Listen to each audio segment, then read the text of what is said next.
আসসালামু আলাইকুম সুপ্রিয় দেশবাসী।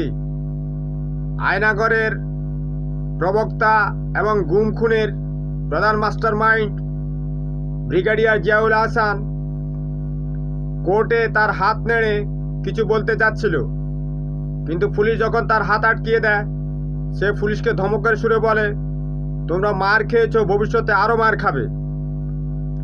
এরপর সে প্রিজন ভ্যানে উঠে বলছিল, আমি তো আয়নাঘরে চাকরি করিনি।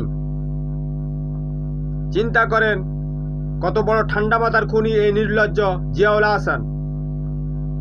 আপনারা ভবিষ্যতে আপনাদের সন্তানদেরকে মানবিক হওয়ার জন্য, তার মনুষ্যত্ব বিস্তারের জন্য তার ব্রেন ওয়াশ করবেন, যাতে করে পৃথিবীতে হত্যাকাণ্ড করা পতিতার সন্তানদের জন্ম না হয়। এরা কিন্তু খুবই জঘন্য এবং নিকৃষ্ট প্রজাতির হয়ে থাকে।